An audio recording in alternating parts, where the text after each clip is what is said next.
ನಿಂತ್ಕೊಂಡು ಎಲ್ಲರಿಗೂ thank you ಏನಕ್ಕೆ ಹೇಳಿದ್ದೀನಿ ಅಂತಂದರೆ ಅದು ನಾನು ಮನಸ್ಸಿಂದ ಹೇಳಿರೋದು. ನಂಗೆ ಆ ಗ್ರ್ಯಾಟಿಟ್ಯೂಡ್ ಇದೆ. ನನಗೆ ಆ ಪಾಸಿಟಿವ್ ಒಂದು ರೆಸ್ಪಾನ್ಸ್ ನಾನು ನೋಡಿದ್ದೀನಿ. ಎಷ್ಟೋ ಜನ ಆ್ಯಂಕರ್ಸು ಪರ್ಸ್ನಲಿ ನಂಗೆ ಮೆಸೇಜ್ ಮಾಡ್ತಿದ್ದಾರೆ, ನನಗೆ ಫೋನ್ ಮಾಡಿ ಕೇಳ್ತಿದ್ದಾರೆ ಹೇಗಿದ್ದೀರಾ ಏನು ಅಂತ. ಸೊ ಐ ಫೆಲ್ಟ್ ನನ್ನ ಒಂದು ಫ್ಯಾಮಿಲಿ ಥರ ಟ್ರೀಟ್ ಮಾಡ್ತಿದ್ದಾರಲ್ಲ ಅಂತ. ಸಂಜೆ ಈ ಥರ ನ್ಯೂಸ್ ನೋಡಿದಾಗ ಬೆಳಗ್ಗೆ ನೋಡಿದ ಸತ್ಯನ ಈಗ ನೋಡ್ತಿರೋದು ಸತ್ಯನ ಅಂತಾನೆ ಜನಗಳಿಗೂ ತಲೆ ಕೆಟ್ಟೋಗ್ಬಿಡುತ್ತೆ. ಆಮೇಲೆ first of all sir, gimmick ಮಾಡಿದ್ದು ನಾನಲ್ಲ. ನನಗೊಂದು ಇನ್ಸಿಡೆಂಟ್ ಆಗಿದೆ, ನಾನು ಹಾಸ್ಪಿಟ್ಲ್ಗೆ ಹೋಗಿದ್ದೀನಿ, ಹಿಂಗಾಗಿದೆ ಹಂಗಾಗಿದೆ ಅಂತ ಹೇಳ್ತಿರೋದು ಗಿಮಿಕ್ಕು. ನಾನೆಲ್ಲೂ ಹೇಳಿಲ್ಲ ನಾನು ICU ಇದ್ದೆ, ನಮ್ಮ ಟೀಮವ್ರು ಎಲ್ಲೂ ಹೇಳಿಲ್ಲ ನನ್ನ ಕೈಕಾಲು ಮುರಿದೋಗಿದೆ ಅಂತ. ಅಲ್ಲ, ಒಂದು ಸಿನಿಮಾ ರಿಲೀಸ್ ಆಗ್ತಿದೆ, ಇನ್ನೊಂದು ಸಿನಿಮಾಗೆ ನನ್ನ ತಗೊಳ್ಳೋ ಟೈಮಲ್ಲಿ ಕೈಕಾಲು ಮುರ್ಕೊಂಡು ಕೂತಿದ್ದೀನಿ ಅಂದರೆ ಸಿನಿಮಾ ಸಿಗುತ್ತಾ ನನಗೆ ಮುಂದೆ?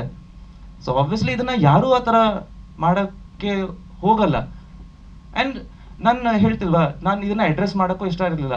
ನೀವು ಪ್ರಶ್ನೆ ಕೇಳಿದ್ರಿ, ನಾನು ಅದಕ್ಕೆ ಆನ್ಸರ್ ಮಾಡಿದ್ದೀನಿ. ನನಗೆ ತಲೆಗೆ ಹಾಕೊಳ್ಳೋಕ್ಕೂ ಹೋಗಲಿಲ್ಲ.